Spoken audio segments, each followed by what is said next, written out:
YouTube, what it do? It's your boy, Reggie with the light. Welcome to another episode of Narrowminded, where I come and bring you out of the darkness into the light. And today episode is going to be about a topic that I think I need to discuss, especially during these times. I feel like in the world today, there are a lot of hurt people, there are a lot of broken people, there are a lot of broken-hearted people that are carrying around a lot of baggage, right? And these people have been hurt by people that they love the most, family members, mothers, fathers, sisters, brothers, aunties, uncles, cousins, nephews, nieces, um, and people that they love the most, they significant other, people that they love dearly. These people were done wrong and heartbroken by people that they love the most, right? And in human nature, it's our nature to want to get revenge, right? We try to get revenge. We want these people to feel the same hurt and the same pain that we have felt, and the pain that they have caused us, right? So, we spend sometimes months, days, years, a decade trying to get revenge on someone that hurt us, that hurt us, right? And we're not realizing that we're giving energy to someone who doesn't deserve it, right? We're giving energy to, and not only that we're giving energy, we're turning into that person that we despise, right? We're doing everything to this person out of spite just to get them to feel the hurt and the pain that they caused us, right? And when you do that, you're not really any better than that person, right? You never want to stoop to that person level. You never want to turn into the person that you despise. You never want to, do what that person does, because then you're no better than that person. You are the exact same person that person is. You never want someone who hurt you change who you are. You never want somebody who hurt you change your character, right? And that's what happens a lot of times. Like, we get hurt, we get severely hurt, severely damaged, and we change who we truly are, because of this hurt and because of this pain, and we're no longer the same person that we was before this hurt occurred. And it's just, you know giving your time, giving your energy to try to get revenge, and wasting years and wasting months and wasting weeks and wasting hours and wasting, not and wasting all this time on someone who doesn't deserve it. When you could be focused on healing yourself and moving past it and becoming a better person, becoming a better judgment of character. Sometimes, if it's your family that hurts you, okay, but feed them with a long spoon, right? So, today I want to talk about, letting God get your revenge, right? I want to discuss letting God get your revenge, because when God gets your revenge, he will make your enemies your footstool, and he will do it in such a way that they have no choice but to come back to you, and pretty much they're gonna need you, right? They're gonna need you. I know y'all heard about what happened with the Oakland Raiders ex-head coach John Gruden, right? 10 years ago, he had some hateful and some racist emails, a lot of them, that was talking about, black people and things like that. And, he probably thought that everything was all good. He thought everything was okay. And he probably forgot all about those hateful emails that he sent. But see, this is the thing. Whenever you do wrong, and whenever someone hurts you, God is going to make sure that God is going to judge that person.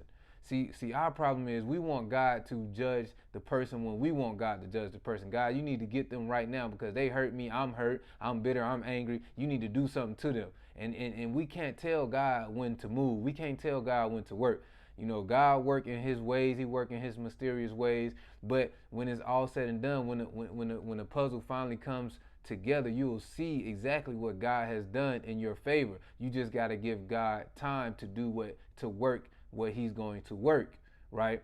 And God doesn't like when we take the vengeance in our own hands, because now God has to punish us as well, because we're not, you know, we have we're sinning now. We are sinning as well. Now we are, doing exactly what that person does. So, you're not really going to be separated from this person as far as character wise, because your character, you went against your morals and your values, just to get revenge on this person, right? So God is telling you to allow me to do my job. I will judge this person, but in the meantime, get you know work on yourself. Go get, come to me for healing, to rebuild yourself, and to learn your lesson and things like that, and I will take care of the rest, right? John grew, and he sent these emails 10 years ago. He probably thought everything was okay. He probably thought everything was cool. He probably thought, he just signed a 10-year, $100 million contract with the Las Vegas Raiders. He felt like, I'm the man. And soon as he think the coast is clear, that's when God comes back and, kicks him in the butt with that big karma boot. You get what I'm saying? So he thought he was getting away with it, but you don't get away with anything. God sees everything. He might not get you now. He might not get you 2 years from now, but he's going to get you. He's going to get you for hurting his people, especially if you hurt the people that he loved, right? So I want to talk to y'all about the story of Joseph, right? The story of Joseph that's in the Bible. Joseph was Jacob's son. Jacob really loved Joseph, because Rachel, his wife, had Joseph, right? And he really loved Joseph. He really loved Rachel. If you don't know the story, Jacob had two wives. He had Leah and Rachel, but he really loved Rachel the most, right? So Rachel had born him a son named Joseph, and Joseph and Jacob had 12 sons, and these are the 12 sons of Israel, and Joseph was one of those sons, right? So Joseph lineage is from Abraham. Abraham is who, God made his covenant with, saying that if you follow me, I will multiply you exceedingly. I will make you fruitful upon this earth. I will give you land. I will give you possessions. I will make you abundant, right? And not only you, I will make your seed abundant. I will make your generations after you abundant, right? So Abraham had Isaac. Isaac had Jacob, and Jacob had Joseph, right? Just to give y'all a little backstory on who Joseph is, right? So Joseph had 12 brothers, which is the 12 tribes of Israel. His brothers did not like Joseph because Joseph was favored. It's always that one person that God has his anointing on in your family. All the tribes of Israel is anointed. All of them are favored, but it's always that one that has that favor upon him, has that anointing upon him. And his brothers did not like him because, Jacob, their father, favored Joseph. That was one, he favored Joseph. And God had spoke to Joseph in a dream, telling Joseph that, showing Joseph that his brothers shall bow to him. And not only that, he had another dream that the stars and the moon shall bow to him. So he told his brothers, like, I had this crazy dream that one day y'all gonna bow to me. You know what I'm saying? And of course they didn't like it because he like one of the youngest brothers. They like, how you gonna, we ain't finna bow to you. Like, you little scrub, you know what I'm saying? You little peanut head, you know what I'm saying? And then Joseph also told his father Jacob, like, I had a dream that the sun and the moon and the stars bowed to me. And Jacob, first he was kind of offended, like, what, son, what are you talking about? I'm Jacob. You understand who I am? I'm the one who God passed the torch from Isaac. Isaac is Jacob's father, right? So, but Jacob knew that was his son, and Jacob knew that his son was anointed. You know what I'm saying? So he just let it go. But the brothers just couldn't let it go. They despised Joseph, right? So they came up with this plan to kill Joseph. First they was gonna kill him, but then one of the brothers, I think it was Reuben. Reuben is the firstborn from Leah. Leah is Jacob's wife, right? It's the firstborn son from Leah. So Reuben said, "No, how are we gonna kill our own brother? Like that's crazy. Let's just come up with something else." So what they came up with a plan to sell their brother to whoever came walking by. So one day Jacob sent Joseph to check on his brothers because they was out, herding the sheep or whatever. So when he went to go check on his brothers, his brothers seen him coming and they said, "What shall we do?" And they came up with a plan to put Joseph in a pit and put him in a pit and sell him. They seen these Egyptians coming. They said, "We're gonna sell him to these Egyptians," right? So when he came up, they put him in a pit, covered the pit up, and they told these Egyptians, like, we want to sell this kid. And so the Egyptians bought the kid, and they went to go get Joseph out of the little pit. And when the brothers went back to their father Jacob, which is known as Israel, they said, Israel/Jacob said, "Where is my son?" And they said, they brought Joseph had this colorful jacket that he always used to wear, and they brought the jacket to him. They said, "We don't know. On our way back home from herding the sheep, we just found his jacket on the way." So Jacob thought that a wild beast of the field had killed his son. So he mourned, he cried, he thought his son was gone. Literally, he know his sons, being envious and jealous, sold their own brother to an Egyptian, right? So the Egyptian took Joseph to Egypt, right? And Joseph stayed with an Egyptian man, right?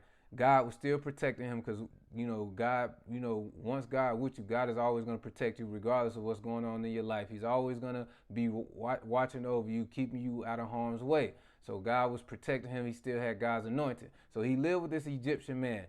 Once he started living with this Egyptian man started to become prosperous, started to become abundant. And he knew it was because Joseph had an anointing from God. So he allowed Joseph to pretty much have all, have all his possessions. He said, "Anything that's mine is yours," right? So the Egyptian man used to work, so he was out of town on business. The Egyptian man had a wife.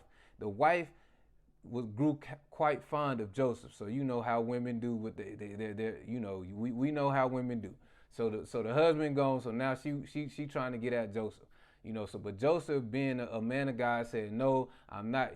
This your husband has been good to me. He has taken me in his home. He has given me all these possessions. No, I'm not gonna do that." She gets mad one day. Nobody's in the house. She tries to force herself upon him, so he runs away. But she rips a piece of his garment off. Her husband comes home. She tells him that Joseph tried to lay with her and she had to fight him off, and that's why she has a piece of his garment. Joseph gets sent to jail. When he gets sent to jail, he still has God's anointing on him. God still is following him. God is still protecting him. God is still making sure he's okay. So when he gets in jail, the people in jail like, "Dang, this dude is anointed." They pretty much let him do whatever he wants in jail. They like him. They can't help but to like him. The king of Egypt, which is Pharaoh, had sent two of his people. I think it was his maid and his chef, something like that. He sent them to prison because he felt like they was plotting against him. Sent them to prison. When they got in prison, Joseph, they met Joseph and everything. And one night, these two people that Pharaoh had sent to prison had a dream. So when Joseph came and seen them, they was all worried and everything. And Joseph was like, "What's wrong?" They was like, "We had this dream. We don't know what's going on." So Joseph said, "All right, tell me and I'll interpret the dream." They told Joseph the dream. He interpreted it. The Pharaoh ended up getting the two people out of jail, and everything that Joseph told them that happened, everything that Joseph interpreted ended up coming true. Next thing you know, Pharaoh has a dream. Pharaoh has a dream that, 7 corns.